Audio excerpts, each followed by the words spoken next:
MCX daily research के अंदर आपका स्वागत है। फ्रेंड देखिएगा, निफ्टी के अंदर आपको साफ साफ बताया गया था कि ऑल टाइम हाई लगा रही है। कल आपको ओपनिंग तेजी के साथ दिखाई दे सकती है, मार्केट हाई के ऊपर ओपन होती है, लेकिन जो लेवल दिया गया था कि तेजी कहाँ 24,525 के ऊपर बड़ी तेजी देख पाएंगे। उसके जब तक नीचे, चाहे ये 460 पर ओपन हो, 70 पर, कहीं पर भी ओपन हो, जैसे ही आज के हाई के नीचे निकलेगी या फिर क्लोजिंग मिलेगी इधर इधर हमें, हम सेल साइड की तरफ बढ़ेंगे। और सेल साइड का टारगेट लीजिए फ्रेंड, वापिस जहां से उठी थी वहीं तक। यहाँ से उठी थी ना, यहाँ पर हमने आपको सिग्नल दिया था बाई साइड का, इसको रिटेस्ट करते ही दोबारा जब भी बढ़ी इस हाई के ऊपर हमने कहा बाई कीजिए। यहाँ से बाई बनी और एक ऑल टाइम हाई आपको दिखाई दिया। अभी निफ्टी कल क्या पोजीशन दे सकती है? देखिए फ्रेंड, निफ्टी यहाँ पर एक हेड एंड शोल्डर का पैटर्न बना रही है। ये शोल्डर हो गया, ये उसका हेड हो गया, और दोबारा ये शोल्डर बना रही है इधर। और यहाँ पर 350-60 की रेंज पर इस शोल्डर के आसपास दोबारा आती है, वापिस से 300 की जो है क्लोजिंग है इसके नीचे निकलती है। तो टारगेट वहां से पहला रखिएगा सेल साइड में 200 का, सिर्फ 200 का फ्रेंड, 100 पॉइंट का ही, 100 सवा 100 पॉइंट का ये टारगेट रखिएगा। यहाँ पर प्रॉफिट बुक कीजिएगा एक बार, क्योंकि आज का जो लो लगा है ये काफ़ी इंपॉर्टेंट हो गया अब निफ्टी के लिए। कल अगर देखिए इस तरह से हमें गिरावट देखने को मिल जाती है और ये हेड एंड शोल्डर बन जाता है, उसके बाद ये लो ब्रेक होना जरूरी है फ्रेंड। आज के लो को अगर मार्केट ब्रेक करती है तो ये 24,000 की तरफ भी आपको गिरती हुई नजर आएगी, और 23,850 की तरफ भी आपको टारगेट देती हुई नजर आ सकती है। यानी कि बड़े टारगेट की सेल साइड में उम्मीद इसके बाद कर सकते हैं।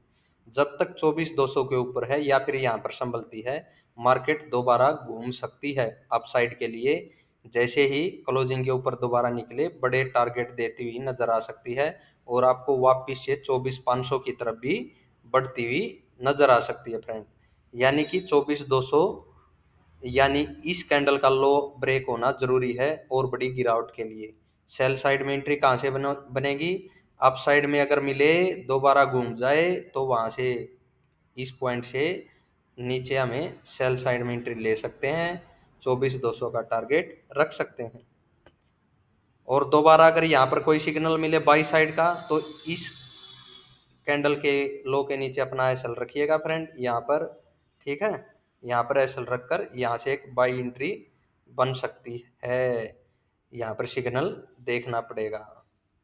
बैंक निफ्टी में देखिएगा फ्रेंड, कल आपको बताया गया था कि ये लो बना है पीछे इधर, और जो ये कल का लो था ये, यहाँ पर आपको ट्रेंड लाइन ड्रॉ करनी थी, और ट्रेंड लाइन की ट्रेड हम कम ही देते हैं, लेकिन कल दी थी कि इस जोन के नीचे आपको ट्रेंड लाइन के नीचे सेलिंग देखने को मिल सकती है, लेकिन 52,000 तक ही मैक्सिमम, ये भी बताया गया था। क्योंकि 51,900 अगर ब्रेक हुआ तो बैंक निफ्टी आपको लगभग वहां से 500-600 पॉइंट और नीचे इजिली टारगेट देगी फ्रेंड। 500 से 600 पॉइंट और नीचे टारगेट देगी इस पॉइंट के नीचे, तो ये एक सपोर्ट है। तो यहाँ से घूमने के ज़्यादा चांस है फ्रेंड। देखिए ये लो भी ब्रेक नहीं हुआ है, कल अगर फ्लैट या गैप डाउन मिल जाती है और इसे ब्रेक करती है तो सेल साइड में एंट्री बनेगी। नहीं तो मार्केट देखिए दोबारा डाउन भी मिलती है, ये ब्रेक नहीं हुआ और घूम जाती है, तो आपको अप साइड के टारगेट देखने को मिलेंगे। अप साइड में क्या टारगेट रखें? पहला टारगेट 500 के करीब का रखिए, 52,500 के करीब का। सेकेंड टारगेट में हम जा सकते हैं 52,800, ये अप साइड के टारगेट रहने वाले हैं फ्रेंड। अगर बड़ा गैप अप मिल जाए, यहाँ पर हमें दोबारा 800 के ऊपर क्लोजिंग मिल जाए, इस तरह से उसका प्राइस ब्रेक हो, तो फिर से आपको तेजी देखने को मिल सकती है फ्रेंड। 53,500 की तरफ बैंक निफ्टी फिर से बढ़ती हुई नजर आ सकती है।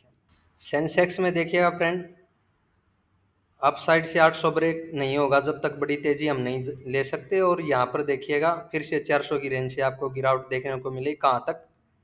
ये लेवल दिया गया था 700 की तरफ का, इसके नीचे आपको और एक कैंडल मिली है, यानी कि सेल साइड में रहने की उम्मीद है फ्रेंड। इस पॉइंट के नीचे और बड़ी सेलिंग आ सकती है अब सेंसेक्स के अंदर, ये मान करके चलना है हमें। और जब तक ग्रीन लाइन के ऊपर हैं तब तक तेजी में रहेंगे, ये भी सोच सकते हैं, क्योंकि ये फिर से एक बाई साइड का सिग्नल है, यानी कल हमें तेजी सेंसेक्स में दोबारा देखने को मिल सकती है। टारगेट क्या हो सकता है, यहाँ से 79,900 है, 80 150 के ऊपर का पहला टारगेट रखिएगा फ्रेंड ये। और देखिए ये जो स्विंग है बेशक इसको भी ब्रेक करता हुआ आपको दोबारा इस तरह से नजर आ सकता है। अगर ये ब्रेक नहीं हुआ तो यहाँ पर 150 के करीब प्रॉफिट बुकिंग देखने को मिल सकती है। देखिए यहाँ पर मिल जाए 80-200 के नीचे तक तेजी देखने को मिली और दोबारा अगर घूम जाए क्लोजिंग के नीचे निकले, सेल साइड बन सकती है वापिस 700 तक, वापिस 700 तक 900 के नीचे। और ये आज का लो ब्रेक होगा तो और भी बड़ी गिरावट देखने को सेंसेक्स के अंदर मिल सकती है फ्रेंड, ये मान करके हमें चलना है। यानी कि कल 80-150 एक प्रॉफिट बुकिंग अगर देखने को मिली, दोबारा नीचे निकला तो सेल साइड के फिर से संकेत बन सकते हैं।